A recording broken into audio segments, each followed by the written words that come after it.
Hola. La veritat és que jo estic molt bé aquí al galliner. Estic aquí al galliner lateral, acompanyat de les mestres de l'Escorial de Vic, que em tracten molt bé.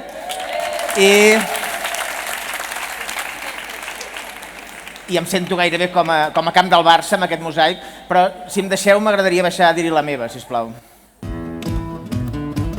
Carles Capdevila.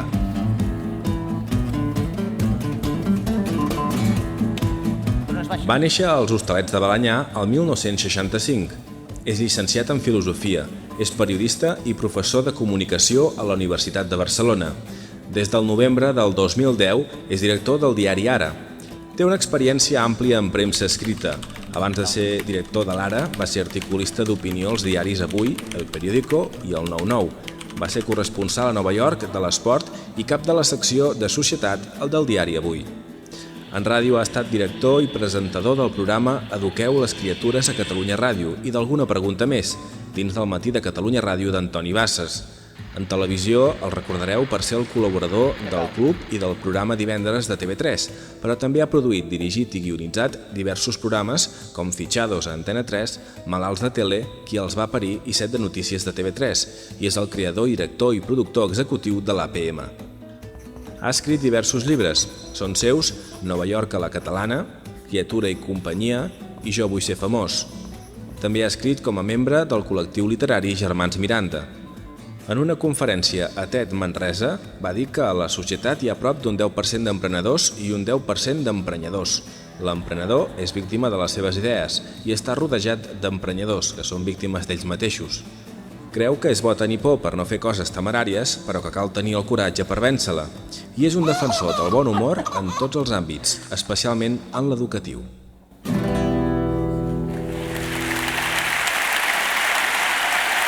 Gràcies. La veritat és que he posat el cronòmetre perquè m'han dit que em deixen parlar 20 minuts i si va bé després podré tornar. La veritat és que anava a dir que feu molt goig, però feu molta por. És a dir, s'ha de ser una mica temerari, com deien ara al vídeo, per venir a parlar davant de 1.400 mestres i a més veure que els tens per davant i per darrere. És a dir que allà tinc un piano, només em puc escapar per aquí si això no va bé. No, la veritat és que a mi m'agrada molt parlar d'educació. Sempre dic només soc un pare, és veritat que soc molt pare. Aquest any, li podeu dir a la consellera a la tarda, jo aquest any he fet P5, he fet 6è, he fet primer de batxillerat i he fet primer d'universitat, és a dir, que controlo els cicles, anava a dir millor que ella, no, però gairebé, perquè tinc enviats especials a cada curs i de moment, pel que sé, els he acabat tots bastant bé, sobretot P5, sobretot P5, P5 és el meu curs preferit, és la quarta vegada que el faig, i última, doncs, l'altre dia vam anar a reunió i ha anat molt bé, vull dir que estic content, no? Per tant, el que jo sé sobre educació és poquet, tot i que també tinc un altre privilegi, que és que tinc a casa 2 nens i 2 adolescents, per tant, si algú no sap la diferència entre un nen i un adolescent, que vingui a casa. Bàsicament, quan jo faig una broma, n'hi ha 2 que riuen i 2 que no els fa cap gràcia, i quan faig un sermonet n'hi ha 2 que escolten i 2 que marxen. Per tant, si algú encara no ho ha entès, pot venir a casa i això està clar, no?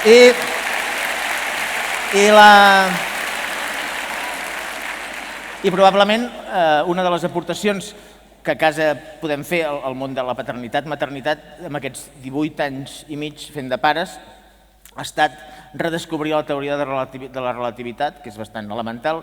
Fa 18 anys i mig nosaltres vam esterilitzar el xumet cada vegada que ens semblava que potser havia fregat una mica al terra, el bullíem i el posàvem en una piscina del mètode Milton. Amb el segon, si el xumet havia caigut clarament en un lloc brut, el passàvem per sota l'aixeta i prou. Amb el tercer, si el xumet havia caigut en un lloc molt, molt brut i hi havia més d'un testimoni, ens el fregàvem per l'americana, vull dir que és una cosa que no... I amb el nostre quart fill no us ho creureu, però no li va caure mai. És a dir, no vam haver de fer res. Vull dir que... Per tant... Hi ha gent que no li cal tenir 4 fills per descobrir això, però sí, m'agradava compartir aquest fet amb vosaltres. No? Hem quedat que us parlaria de compromís i el primer que faig és explicar-vos el per què jo em sento compromès amb vosaltres, amb tots vosaltres i amb els educadors. Hi ha gent que m'ho diu, què t'ha passat amb l'educació, què t'ha agafat amb l'educació, que més que ara parles d'educació? Dic, cony, que m'ha agafat, tinc 4 fills a casa, val més que n'aprengui i que n'aprengui ràpid. Per tant, a casa el procés va ser bastant elemental. Primer tens els nens, després te'ls estimes. És sorprenent, fins i tot el quart neix i l'estimes igual que els altres, que porten anys treballant-s'ho, jo ho trobo injust i tot. Aquest mètode d'estima instantània jo no l'he entès mai, però passa. I a partir d'aquí t'estimes els mestres. És molt bèstia això que us diré, perquè jo que intento parlar bé de vosaltres, molta gent diu, com és que els defenses, els mestres? I la gent sorpresa, diguem-ne, i dic, doncs ja que m'eduquen els fills, conjuntament amb mi, doncs més val animar-los, no? És a dir, crec que la societat moltes vegades es comporta com aquells culers, ja que estic aquí al camp del Barça, com aquells culers que xiulen el porter. Dic, no el xiulis el porter, si més no espera que s'acabi el partit, no? Per tant, jo dic, mentre tingui nens a les vostres aules, la meva missió serà animar-vos i no desanimar-vos, i em sembla molt sorprenent que es pugui fer el contrari. Per articular una mica aquesta presentació, i com que avui això va de paraules i la paraula que abordarem és aquesta compromís, us vull parlar breument de 4 compromisos. Un compromís per mi és amb la missió, amb l'objectiu i per tant amb el resultat, és a dir, crec que vosaltres i nosaltres, pares, mestres, hem d'estar compromesos no amb el fet educador, sinó amb l'objectiu i, per tant, amb el resultat, que és més que estar compromès amb el fet educador. Jo, com a comunicador, també ho dic a la gent. La comunicació no acaba quan has dit una cosa, sinó que acaba quan l'han entès. Si ho has dit i no t'han entès, no hi ha hagut comunicació. Hi ha hagut una emissió, però no ho han entès. Doncs en el cas de l'educació jo penso que és el mateix, que hem d'estar compromesos i hem de tenir més present, sobretot pel que parlarem avui, i intentaré dir-vos després, en aquesta època de canvis, doncs és molt important tenir clar quin és l'objectiu i tenir clar quin és el resultat. Jo això, també com a pare, ho he descobert a base de l'experiència i en aquest sentit, igual que us deia abans, bastant pràctic. No us vull avorrir, però nosaltres a casa, des del quart fill, la meva parella i jo ens relacionem només a través d'unes ordres que ens deixem amb un imant a la nevera. És una manera de conciliar, perquè no ens veiem gaire, un està repartint nens, recollint, i a més també és un mètode anticonceptiu que és infal·lible, és a dir, no hi ha contacte i per tant, des que el fem servir, fixeu-vos que ens hem encallat. Per tant, aleshores, aquest mètode, jo un dia vaig arribar a casa a 3:45 del vespre, apressat perquè estaven a punt de tancar el súper, vaig corrents a la nevera i trobo un paper, sempre n'hi ha un, amb un imant, que deia urgent, compreses per la gran, bolquers pel petit. Vaig anar corrents al supermercat de baix perquè no tanquessin. Normalment a casa comprem 2 carros o 3 carros, mai havia comprat només un paquet de cada. Per tant, al moment de passar-los per la caixa vaig descobrir que era molt car i per tant em vaig adonar allà que la cel·lulosa ens estava arruïnant a casa i aleshores em va sortir de dins una mena de monòleg al qual em vaig adreçar el paquet de bolquers i li vaig dir, mira, estic fart de tu, fa 15 anys que entres a casa, t'anem retirant però sempre tornes, és veritat, en defensa teva que tornes enganxat a una altra criatura, però no estic fart. T'hem vist canviar la marca, el color, aquelles enganxines, aquelles coses amb aquells ossets allà. Dic, però t'anuncio, perquè estàvem a punt de retirar-lo, perquè venia l'estiu, i vam dir, doncs t'anuncio que desapareixeràs de la meva vida. En aquell moment em va fer una mena d'aire al cor, vaig mirar l'altre paquet, dic, i tu vine cada mes.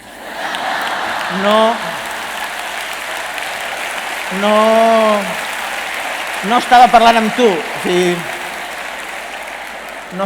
amb tu, no vull cap confusió, estava parlant amb l'altre, a tu et necessito puntual, zoom, no estalviarem en marca blanca ni res, sisplau, vine. Bé, la caixera, aniré ràpid, la caixera diu, però vostè ho pagarà, això no ho pagarà, dic un moment perquè estic a punt de descobrir quina és la meva missió a la Terra, per tant, des d'ara jo ja sé què he vingut a fer en aquest món. Per tant, des de llavors, que abans no m'atrevia, quan em diuen tu ets educador, dic, soc un educador amateur, però educador.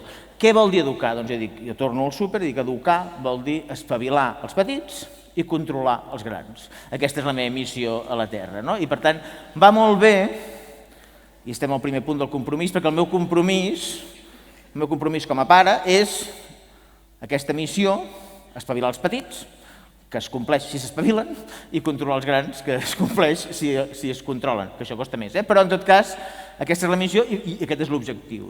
I crec, i insisteixo, avui en parlarem, tindrem ocasió de fer-ho, com que estem en un moment de canvis, Quan canvies et pots despistar de missió i per tant és molt important no centrar-nos tant en el dia a dia, el nostre dia a dia, per tant per mi no és tan important com ho faig, sinó quin és el meu objectiu, que és espavilar i controlar. El segon compromís és amb l'actitud. Ha sortit molt aquí. Jo sempre he cregut molt en les actituds, però crec que en aquest moment vol dir en un moment de crisi econòmica, crisi de valors, canvis tecnològics, ministre Wert, tot de coses bastant dures, totes elles juntes, en aquests moments és molt fàcil desanimar-se. Fins i tot, si algú de vosaltres està desanimat, té tota la raó, diem. És a dir, que ningú, tothom té l'excusa perfecta, no li podríem exigir a ningú que estigués animat en aquest context. I en canvi, jo crec que en aquest context és imprescindible estar animat. És a dir, jo crec que ser educador implica, això ho diu Gregorio Lur i molta altra gent, l'obligació de ser optimista. I jo crec que, encara que a la gent li sembli paradoxal, com més difícil és les coses, més obligatori és tenir una bona actitud. Abans s'ha sortit la paraula motivació, els joves ho diuen molt, ets un motivat, jo crec que m'ha semblat veure-ho, sobretot quan han sortit les oques grasses, molt motivats, i he pensat, doncs, és el que jo espero dels mestres d'avui, que estiguin motivats, que siguin fins i tot uns motivats. Per tant, quan jo dic l'actitud, vol dir que el que hem de transmetre és el que teniu, que és il·lusió, vocació i passió. I en aquests anys he anat coneixent mestres, m'he adonat que sempre hi ha il·lusió, vocació i passió, però no és sempre el que transmeteu, ni el que transmetem els mitjans. Els mitjans, per descomptat, perjudiquem molt perquè parlem molt dels problemes, dels drames, però també vosaltres, i sobretot en èpoques de dificultats, te n'adones que molt del discurs que feu, tot i que esteu il·lusionats, apassionats i teniu una vocació, és més vegades que això és de les famílies, de no sé què, ara he de canviar això, ara m'he d'adaptar, que és normal, però jo crec que hem de vigilar molt amb això. Hem de vigilar molt el que diem, sobretot perquè ens ho acabem creient nosaltres mateixos. I per això jo a vegades dic, si ara ve un extraterrestre a terra aquí, la setmana passada us he trobat el rei, estava aquí, el rei Felip, fa 5 dies. Si a terra avui aquí, l'extraterrestre... Sí, no passa res. Estava aquí fa 5 dies. Dijous passat estava aquí, dient que ens estimava molt. Aleshores, si un extraterrestre terra avui aquí i diu, mira, hi ha 1.400 mestres aquí, i no sap què són els mestres, però va entrar al Google i busca mestres, segurament el que es trobarà més són notícies sobre la vaga dels mestres, les vacances dels mestres, això és un tema que, com sabeu, els pares ens inquieta,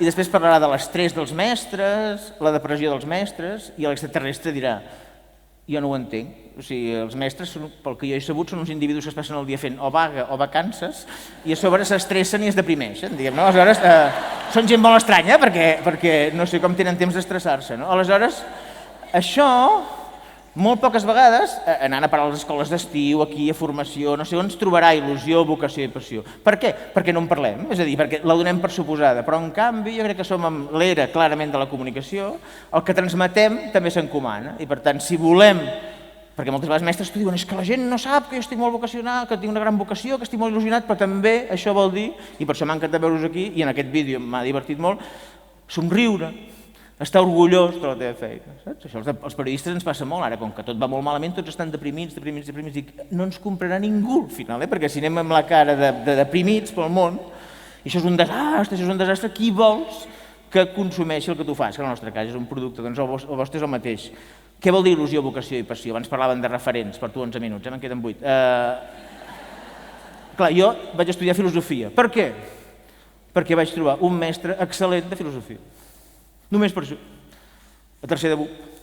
Fins a tercer de BUP jo havia fet el cas al meu pare i li havia promès que estudiaria econòmiques per ser el director de l'oficina de la Caixa d'Hostalets. El meu pare... Sí. El meu pare em va dir ser director de la Caixa és una feina de molt prestigi i és segura per tota la vida. L'altre dia li vaig dir, pare, tampoc tan segura ni tan prestigi. Em va dir, no tenies raó, però en aquell moment ho semblava. Aleshores, jo a tercer de vaig tenir un mestre molt bo de filosofia, amb il·lusió, vocació i passió, i quan tens un mestre molt bo de filosofia, entens que la filosofia és el millor. Ho continuo pensant, però penso sort que va aparèixer aquest mestre. Per tant, què vol dir un referent? Què vol dir un mestre amb il·lusió, vocació i passió? Un mestre que sap quina és la seva missió, que acaba amb el resultat, i és no només va a classe i explica filosofia, sinó que el seu resultat és que acabem apassionats també per la filosofia. Per tant, aquesta il·lusió, vocació i passió no ens la podem guardar a dintre nostre perquè és una il·lusió, vocació i passió que heu d'encomanar, que hem de transmetre. El tercer compromís, i per tant penúltim, és un compromís amb el canvi. Sortirà molt, abans ho deien, és un canvi d'època. Hem de canviar. I hem de canviar, i ho hem de tenir molt clar, i canviar està molt bé, però Catalunya, que és un país fantàstic, que adoro en tots els sentits, és un país conservador. Jo ho noto perquè és un país que ens costa canviar. Hi ha molts països que la gent canvia de feina, de domicili, de ciutat, i aquí ens costa canviar. Jo a l'Ara portem 4 anys, l'altre dia havíem de canviar de lloc a 10 persones i estaven tots enfadats. Jo he estat tota la vida aquí, dic, no, tu has estat tota la vida, no, 4 anys. I a més te'n vas 10 metres enllà. I ja no serà el mateix, dic, no serà el mateix, estaràs 10 metres a la dreta. I aquest és el diari modern, innovador, tecnològic, i tots tenen uns 30 anys. Hi ha una resistència que de seguida ens sentim còmodes amb el que fem. Quan vam muntar el diari, jo fitxava gent i els deia, això ho farem així, i em deien, no, això es fa així. Dic, però es fa així on? Allà on venia jo, tota la vida s'ha fet així. Jo deia, per cert, com us va allà on venies? Diu, no, vam tancar, no t'ho vaig dir, que vam tancar. I dic, home, doncs, saps què farem?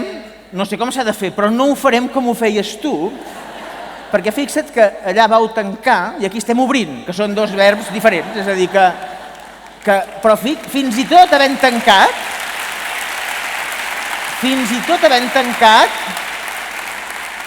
deien això es fa així tota la vida, per tant ens hem de treure això. I torno, a mi molta gent, hi ha gent que vol tenir fills, veu que faig conferències, coses, i em demana, volia fer una pregunta. Tenir fills, posen cara d'intel·ligents, et canvia la vida? Dic, no pateixis. A casa fa 18 anys érem 2, ara som 6, ens ha canviat la vida, el cotxe, el pis. A casa hem suprimit la democràcia perquè un dia vam votar una cosa, van guanyar ells 4, i quan va acabar vam dir, escolta, queda anul·lada la votació, estem en un moment difícil, cal un govern fort, format per 2 tecnòcrates, i això no cal que surti d'aquí, però no tenim democràcia a casa. Aleshores, aquesta gent que et diu et canvia la vida, vol dir que són gent que no volen canviar.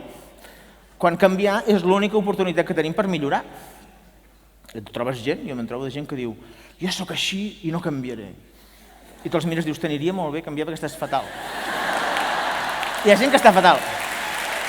Hi ha gent que no té marge d'error, és a dir que hi ha gent que canviï cap on canviï millorarà segur, és a dir, però algú els ha enganyat i amb aquesta arrogància que és molt fora, jo sóc així i no canviaré mai, a vegades te trobes a la feina, que dius, mira, això hauries de fer així, no, jo sóc així i no canviaré, dic, doncs canviaràs de feina, perquè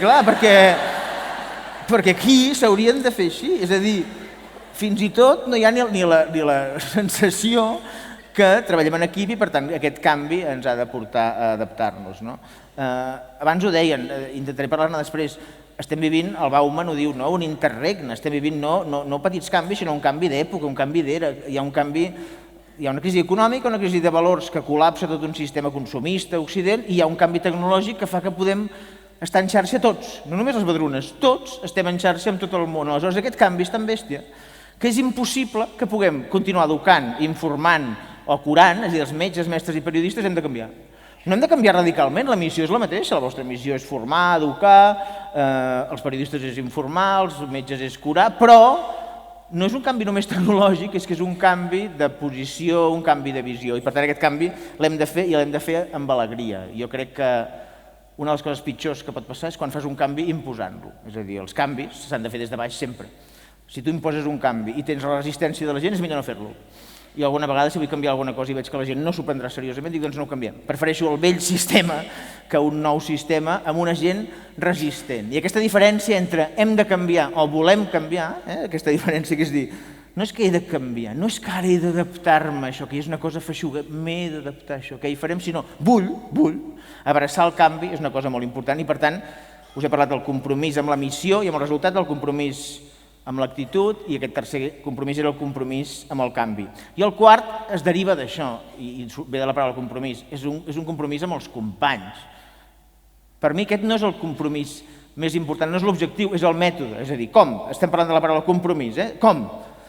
Com? Doncs les paraules que responen al com comencen per com, que són el compromís, la complicitat, compartir, és a dir, aquest canvi, si tu tens ganes de fer-lo, si tu saps quina és la teva missió, estàs motivat per fer-la i tens clar que has de canviar, no és que sigui obligatori compartir, és que ho necessites.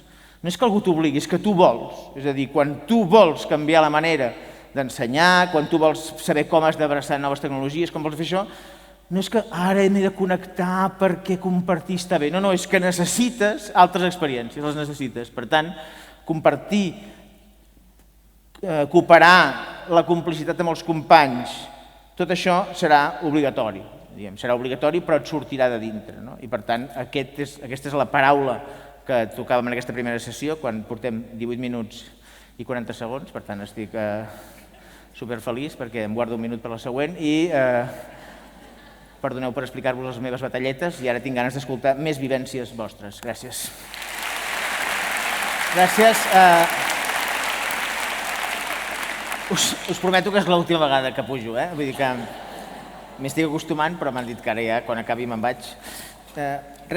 Volia parlar-vos de projecte i abans us anticipava aquest escenari, que ara també comentaven, del canvi. Ho vull fer a partir d'una anècdota que us uneix molt a vosaltres, amb els periodistes també, però els periodistes potser és més avorrit el tema, amb els metges. És a dir, jo crec que vosaltres, un dels temes que us passa, un dels problemes que teniu, una de les oportunitats que teniu, també la tenim els periodistes i la tenen els metges. Us explicaré breument el que passa a casa. A casa tenim 4 fills, per tant tenim molts pediatres, però ja anem anat canviant, i som els pacients típics que llegim molt, consultem tot el dia a Google coses, per tant som un malson dels nostres metges, perquè nosaltres sabem coses. Un dels problemes que tenim és que no ens acaba de semblar bé donar tants antibiòtics, però com que tenim uns nens amb moltes otitis i moltes angines, acabem donant antibiòtics. Per què us ho dic, això? Perquè vivim uns temps molt incòmodes. Jo quan era petit anava a Hostalets de Balenyà, tenia el doctor Coll, jo crec que mai em vaig despullar, crec que mai no em va ni tocar el doctor Coll.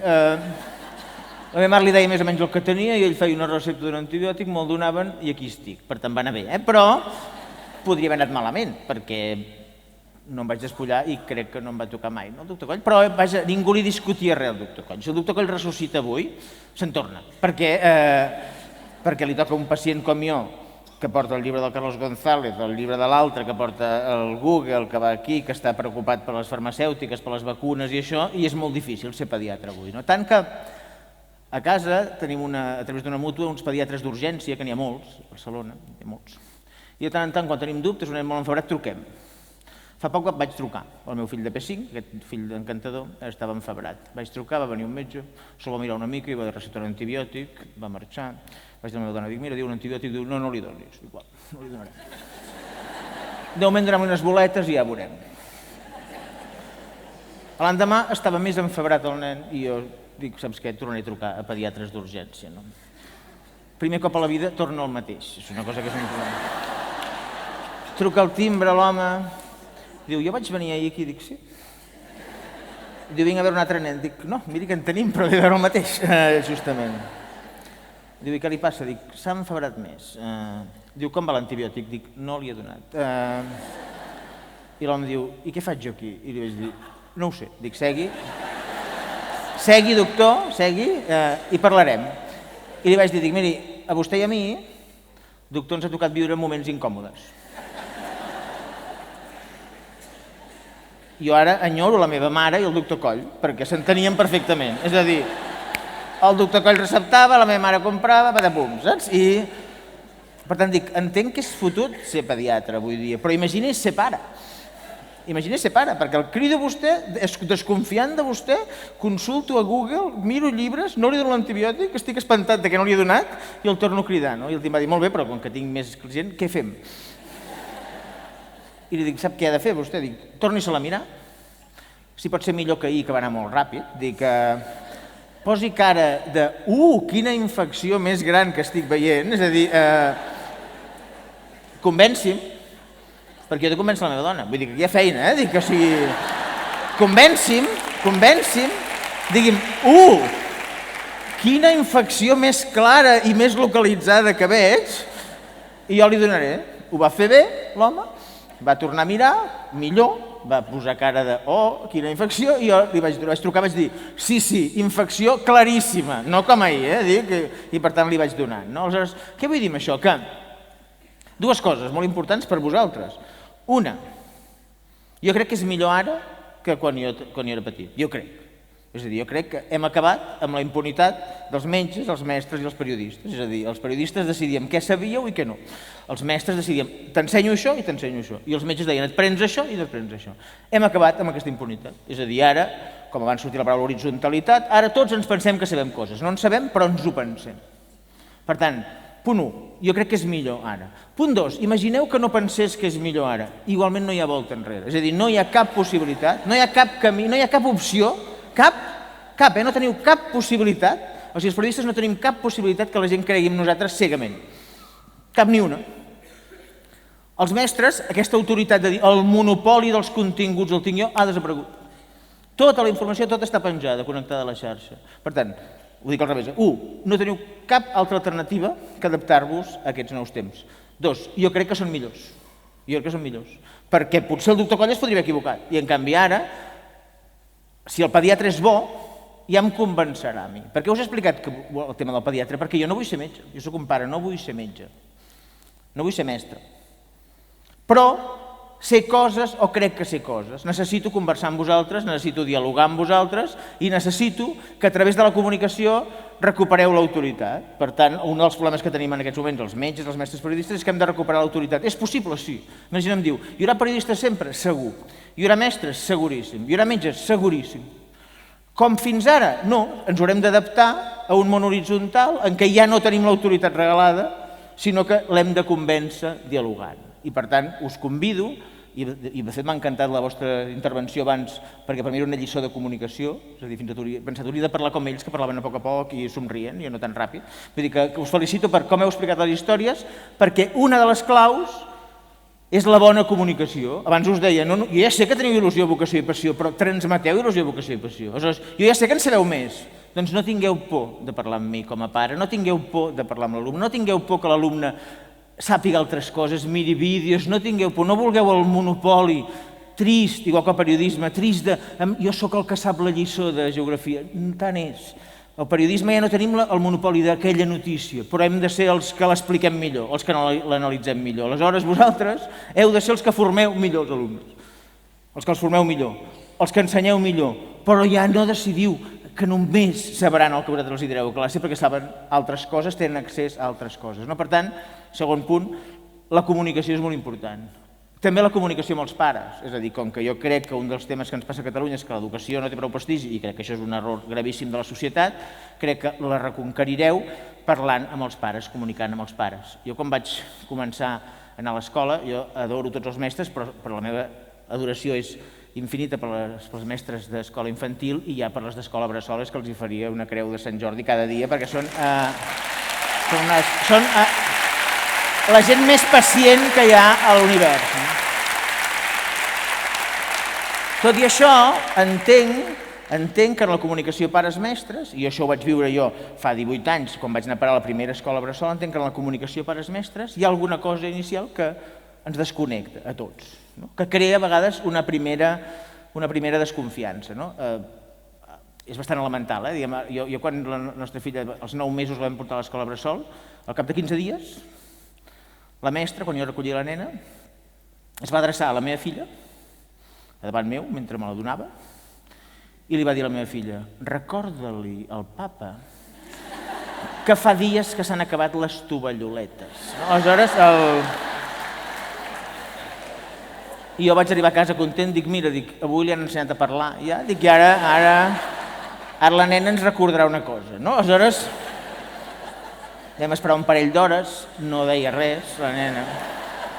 I al final dic, sort que casualment jo era allà quan li ha donat l'encàrrec, perquè si no aquesta nena no parla, no?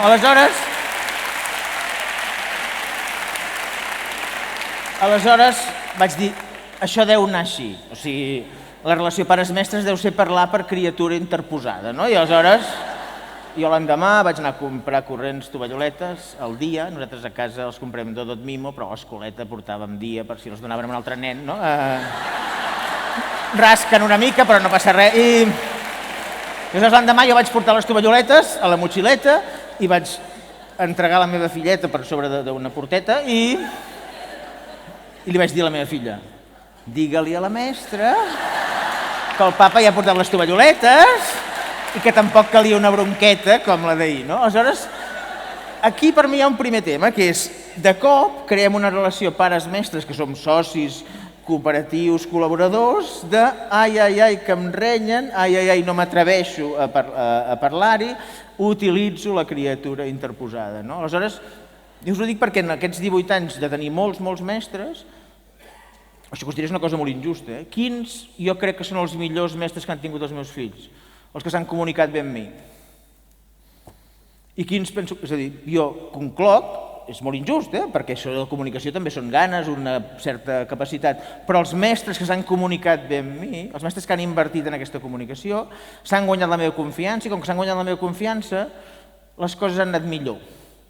Per tant, jo us convido a que un dels aprenentatges que feu és invertir molt en comunicació, que la comunicació, com sabeu, vol dir el que dieu i el que no dieu, és a dir, la cara que poseu i la que no poseu.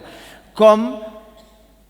Sí, clar, perquè no m'agrada criticar, però una mica sí. Aleshores, jo quina experiència tinc de les entrevistes personals amb els mestres? Doncs clar, una vegada m'han demanat formació amb mestres i dic, si voleu us dic jo com la faria una trobada, que és com la feu la majoria de vosaltres, no? Però clar, una trobada mestre-pare, torno a l'inici, té una missió, té un objectiu, que és que el pare conegui què està passant i que, suposo, hi hagi algun canvi en la seva actitud.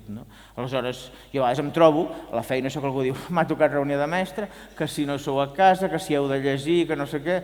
Vull dir que a vegades veus pares que dius, la reunió no ha anat bé. A la mestra potser li diuen, com ha anat? Jo ja els he dit. Nen, no llegeix, heu de llegir més. No ho han entès, perquè m'han vingut a mi la típica mestra que si heu de llegir, que no sou a casa, que no sé què i tot. Per tant, jo dic, missió, que aquell nen llegeixi més, llegeixi millor, que els pares l'acompanyin. Com es fa? Guanyant-te la confiança. És que hi ha pares que els hauries de veure, hi ha pares que aparquen en doble fila, amb pressa, estic un moment, ràpid, dic, doncs pitjor. És a dir, si aquest pare és així, de ximple, pitjor, o sigui, i tu no la tens bé i no aconsegueixes convèncer, el nen tindrà dos problemes. Un pare ximple i tu, que no has invertit el temps en què aquest pare canvies l'actitud. Per tant, si el pare no és positiu, patim més encara, és a dir, dediquem-nos-hi més. I per això et dic que la comunicació acaba quan l'altre està convençut. Aleshores, jo l'única vegada que tinc un record una mica estrany d'una reunió amb la mestra, que era un nen bastant petit de casa, va ser una mestra que ens va reunir mitja hora i ens va explicar que era la primera vegada que feia aquell curs, que li estava costant, que no li agradaven, que eren massa petits. Vaig dir que això s'ho podria guardar, però ens ho va dir, no, era molt sincera i molt franca, va dir, un curs que a mi tan petits no m'agraden, dic, bueno, se m'agafen aquí, sí, ja ho entenc, no, si els conec. Bé ens va parlar del grup, com era, i després ens va parlar d'algun nen amb dificultats especials i d'ella com estava de motivada, cosa que diu molt d'ella, per aquells nens, no sé què, tot. I quan s'estava acabant, vaig dir, i el nostre? Se l'ha vist per classe algun dia, dic que ha vingut o no? I diu, el vostre, cap problema. Cosa que jo entenc, és a dir, en aquell context que no li agradava aquell grup, no li agradava aquell curs, no li agradava aquella edat i sobre s'havia volcat molt, amb bon criteri, a nens amb unes dificultats especials, doncs el nostre, cap problema. Potser ens el quedem a casa i no ho trobarà a faltar, però en tot cas, jo dic, aquesta mestra, que segur que és una molt bona mestra, allò mateix ho podria haver convertit en un acte d'empatia, de dir, ara vindran aquests, en principi, els pares tenen això, els interessa el seu fill. Per tant, començaré parlant-los del seu fill. Aquest nano tan maco, molt bé, i tot això. Fixa't que cap problema, amb el vostre llenguatge dona per 3 o 5 minuts d'adaptació a la classe, tot això, tot això que dieu, sistèmic i tot això, vull dir que omple per 5 minuts. Un nen amb una gran capacitat d'adaptar-se aquí, que es troba al seu lloc, saps? Que no genera cap tipus de problemàtica amb els companys perquè s'adapta i tot. Fixeu-vos que estic orgullós del vostre fill perquè era un grup difícil, que a més a mi tampoc és la meva especialitat, em permet, gràcies a aquest vostre fill, que està allà i no molesta, doncs jo em puc dedicar a això. Per tant, pots fer el mateix en positiu. En tot cas, En tot cas, el que us vull dir és que en la comunicació, ara parlem d'altres comunicacions, de tecnologies, però en la comunicació hi ha una eina fonamental per guanyar-nos la confiança. Per què estem en crisi en aquests moments? A part de la crisi econòmica, dels robatoris, de la corrupció, estem en crisi perquè tenim una crisi de confiança. No confiem en el sistema, no confiem en els bancs, no confiem en els polítics, no confiem... Doncs la confiança és un cercle virtuós que te'l guanyes parlant. És a dir, jo la meva confiança en les Badrunes, havent vist aquest acte d'avui, ha pujat molt. El cinquè fill el portaré a les Badrunes, sí, el tenim. No? Vull dir que... és veritat perquè la confiança es guanya parlant, demostrant aquesta il·lusió, aquesta vocació, aquesta passió. Per tant, és una eina que la tenim aquí a la mà, però que hem de ser-ne conscients. I que hem de ser conscients que és una inversió que de cop, si els pares estan a favor, tens molt de guanyat. És a dir, si trenques al revés, la desconfiança, tens molt a guanyat. No? Anem avançant, perquè aquesta vegada em passaré dels 20, passarem 22. Però que és... Abans us tornava a dir, i sortia abans, dir, hem de canviar, segur. És a dir, els periodistes hem de canviar, clar. És a dir, apareix internet, apareix Facebook, Twitter, tothom està connectat, tothom està com un bloc, i hem de fer un diari com abans que només llegint el diari? No, perquè ja ho saben. Aleshores, és absurd dedicar temps, hem de canviar, clar. Si abans el diari us explicava què havia passat ahir i ara nosaltres mateixos els expliquem a l'instant, què cony els hem d'explicar l'endemà què va passar ahir, si ja ho saben. Aleshores, l'educació ha de canviar, clar. Jo crec que cada minut dedicat a si ha de canviar o no és un minut perdut, clar que ha de canviar. És a dir, jo a Hostalets estava allà, jo quan era un nen estava a Hostalets i només tenia els mestres que m'ensenyessin. Ara els meus fills estan connectats, tenen accés a tot el món. Per tant, no estem parlant d'un canvi tecnològic, no és que jo tenia un llapis i ells tenen un iPad, és que el meu llapis li feies punta i era meravellós, però és que l'iPad cliques i veus el món. Jo si quan tenia 10 anys hagués decidit que volia tocar l'ukelele, no hagués pogut.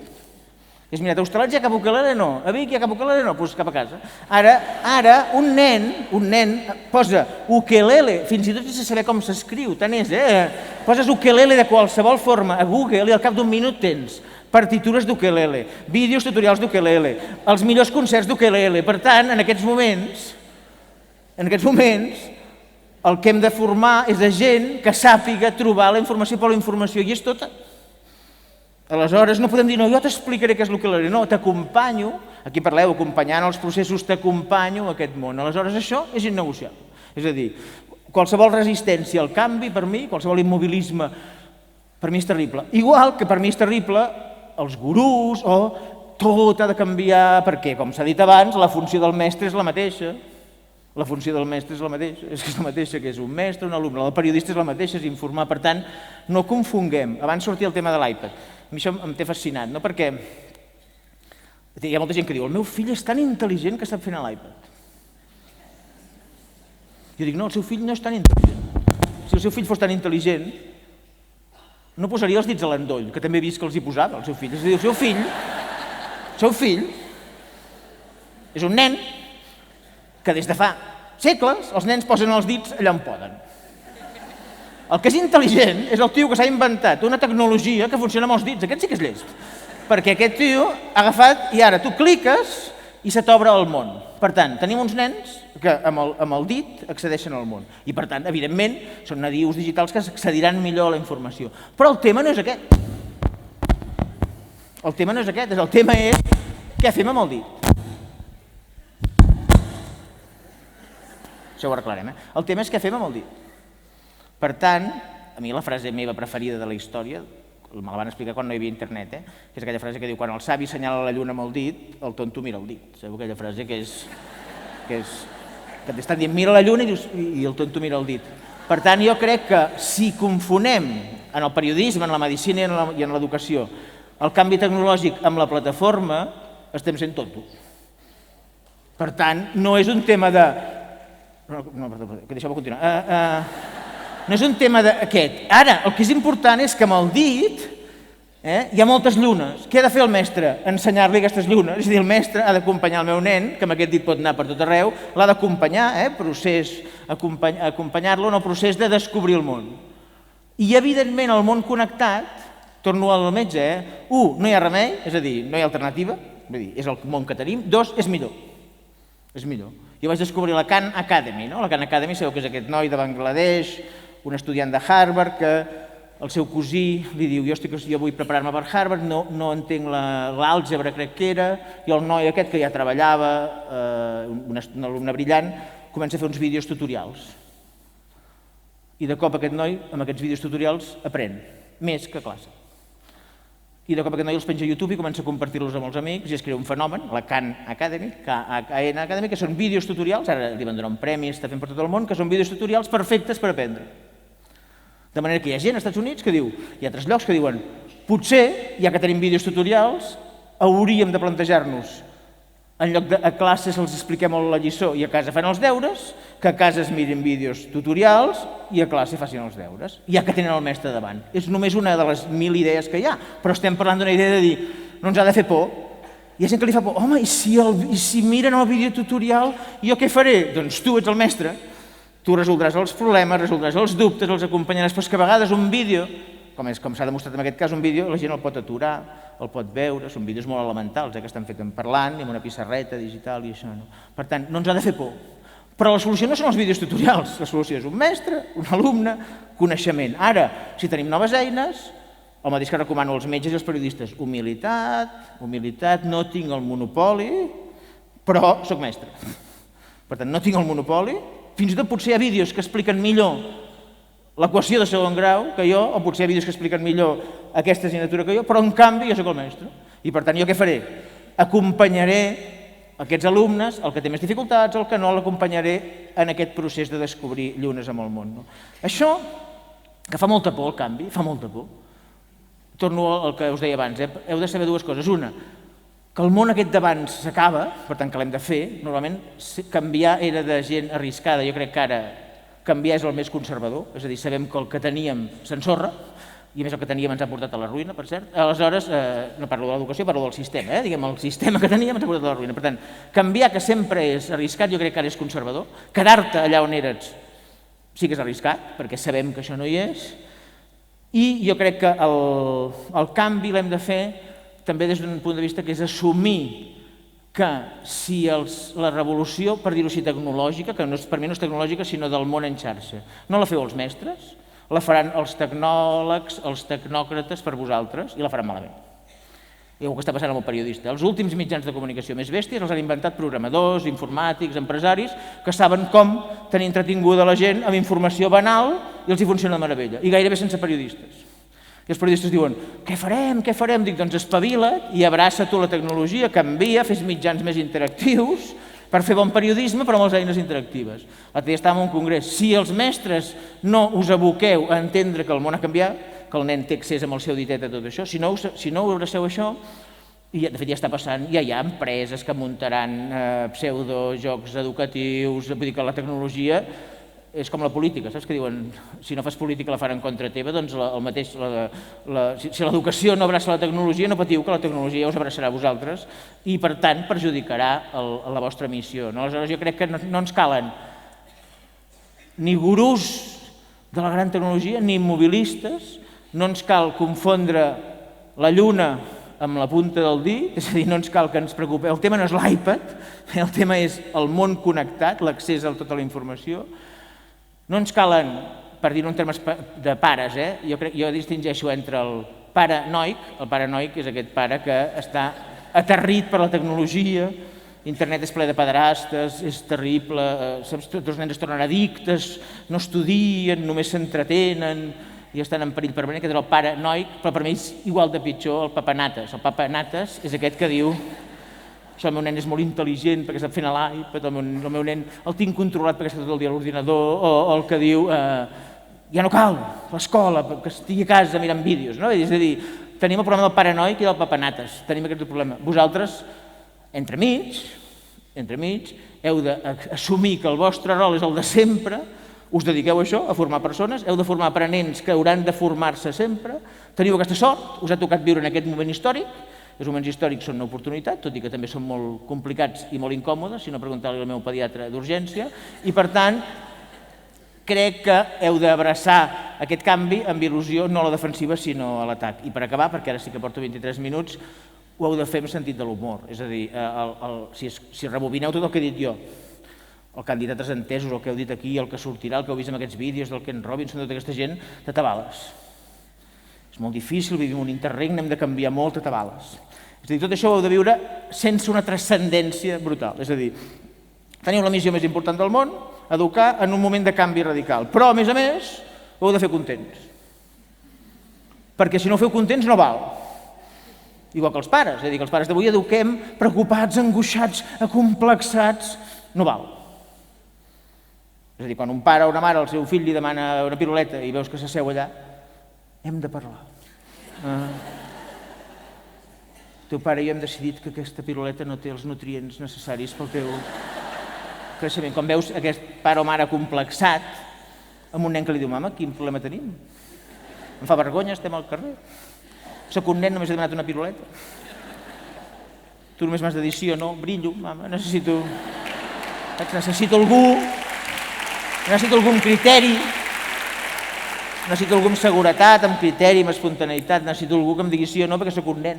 Em vull anar a fotre de peus en un vessal de fang, he d'anar a clavar un cop de pal amb un nen que m'ha robat la galleda. No tenim tot el dia, mama, saps? Vull dir, necessitem educadors contents, alegres, segurs, espontanis. La il·lusió, la vocació i la passió també s'encomana amb l'entusiasme i amb un somriure. Per tant, a sobre de tot això que us estem dient avui, jo us demano que ho feu amb un somriure, que tingueu sentit de l'humor per enriure'ns de vosaltres mateixos, dels vostres errors, de la gent que venim aquí a donar-vos lliçons, perquè la ironia és molt educadora i és imprescindible si ets català. Si ets català, amb tot el que et diuen cada dia et fotries a la via i no passaria el tren perquè no ens el transfereixen, per tant, si ets català és imprescindible.